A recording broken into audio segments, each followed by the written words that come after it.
નમસ્કાર મિત્રો, સ્વાગત છે બધા મિત્રોનો અમારી યુટ્યુબ ચેનલમાં. હું છું આપનો મિત્ર ભાવિક વઘાસિયા. તો મિત્રો, ખાસ કરીને આ વિડીયોના માધ્યમથી આપણે વાત કરવાની છે હાલની સિસ્ટમની સ્થિતિ શું છે અને આવનારી 24 કલાકની અંદર કયા કયા જિલ્લાઓમાં ધોધમાર વરસાદની શક્યતાઓ રહેલી છે. સંપૂર્ણ માહિતી વિસ્તાર સાથે જાણીશું, તો છેલ્લે સુધી જોવા વિનંતી વિડીયોને.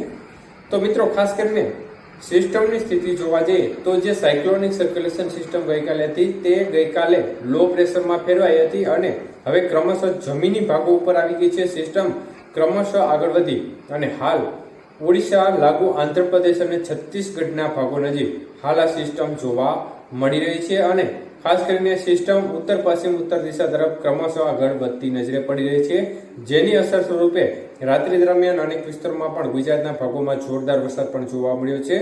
તો ખાસ કરીને હાલ આ પ્રકારની સિસ્ટમની સ્થિતિ જોવા મળી રહી છે અને ચોમાસું વિદાય બાબતની માહિતી જોઈએ તો હવામાન વિભાગ દ્વારા ગઈકાલે જે ગુજરાતના વધુ ભાગો છે તેમાં ચોમાસાની વિદાય જાહેરાત કરી દીધી છે અને વિદાય લાઈન છે છેક રાજસ્થાનના આબુથી લઈ અને ઉત્તર ગુજરાતના ડીસા તેમજ જે સૌરાષ્ટ્રના સુરેન્દ્રનગર અને જુનાગઢ જિલ્લા સુધી વિદાય લાઈન ખેંચી લીધી છે. મતલબ કે તેની જે ઉત્તર પશ્ચિમના ભાગો છે, મતલબ કે કચ્છના ભાગો છે, પશ્ચિમ સૌરાષ્ટ્રના ભાગો છે અને ઉત્તર ગુજરાતના ભાગો છે, તે તમામ ભાગોમાં હવામાન વિભાગ દ્વારા સત્તાવાર રીતે વિદાય જાહેરાત કરી દેવામાં આવી છે.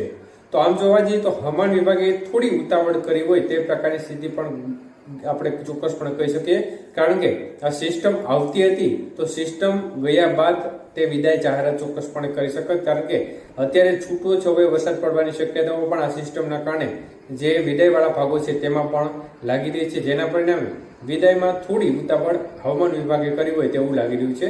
જોકે વિદાય બાદ પણ આ ભાગોમાં વરસાદ પડતો હોય તો તેની ગણતરી હવે માવઠારૂપી વરસાદમાં ગણવામાં આવે છે.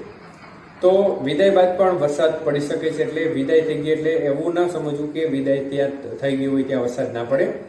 તો મિત્રો, ખાસ કરીને સિસ્ટમની અસર જોવા મળી રહી છે અને અનેક વિસ્તારમાં વરસાદ જોવા મળી રહ્યો છે. વધુ અસર મહારાષ્ટ્રના ભાગો અને અરબી સમુદ્રના દરિયાના ભાગોમાં જોરદાર વરસાદ પડી રહ્યો છે. ત્યાં ખાસ કરીને મોટા થંડરસ્ટોર્મ બની રહ્યા છે અને વરસાદની ગતિવિધિ પણ સારી એવી જોવા મળી રહી છે.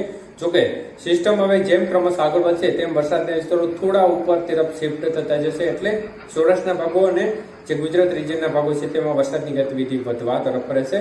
તો આવનારી 24 કલાકની અંદર કયા કયા જિલ્લાઓમાં ધોધમાર વરસાદની શક્યતાઓ રહેલી છે તે વિશે વાત કરીએ તો સૌથી વધુ અસર દક્ષિણ ગુજરાતના ભાગોમાં રહેશે, જેમાં નર્મદા, તાપી, ડાંગ, આહવા, સાપુતારા, સુબીર સહિતના ભાગો છે ત્યાં હળવો મધ્યમથી ભારે વરસાદ જોવા મળી શકે છે. દમણ, દાદરા, નગર હવેલી, વાપી, વલસાડ, તાપી સહિતના ભાગો, નવસારી, વાપી સહિતના ભાગો છે ત્યાં પણ હળવો મધ્યમથી ભારે વરસાદ જોવા મળી શકે છે આવનારી 24 કલાકમાં.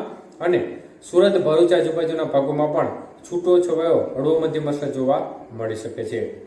મધ્ય પૂર્વ ગુજરાતના ભાગોની વાત કરીએ તો આવનારી 24 કલાકની અંદર મધ્ય પૂર્વ ગુજરાતના ભાગોમાં પણ વરસાદની ગતિવિધિ છૂટી છવાઈ પણ સારી રહેવાની શક્યતાઓ છે, જેમાં અમદાવાદ, આણંદ, ખેડા, નડિયાદ, વડોદરા, દાહોદ, છોટાઉદેપુર, ગોધરા, મહીસાગર સહિતના ભાગો છે તેમાં પણ આવનારી 24 કલાકની અંદર હળવો મધ્યમ વરસાદ અને અમુક સીમિત વિસ્તારમાં ભારે વરસાદ જોવા મળી શકે છે, જેમાં પૂર્વ ગુજરાતના ભાગો છે તેમાં વધુ શક્યતાઓ રહેશે.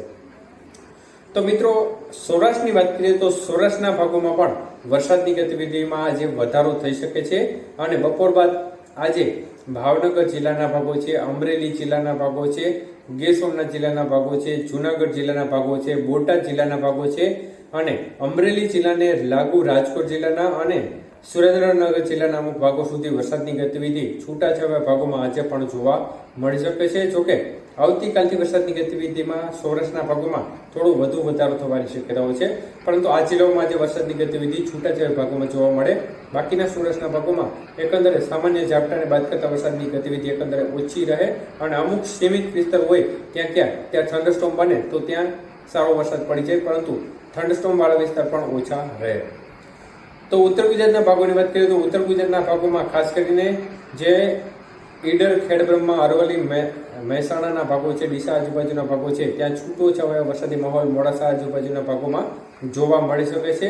બાકીના ઉત્તર ગુજરાત અને કચ્છના ભાગોમાં વરસાદની ગતિવિધિ એકંદરે ઓછી રહે. અમુક સીમિત વિસ્તારમાં ક્યાંક થંડરસ્ટોર્મ રૂપી વરસાદની ગતિવિધિને બાદ કરતા એકંદરે વરસાદની ગતિવિધિ બીજા ભાગોમાં ઓછી રહેવાની શક્યતાઓ છે.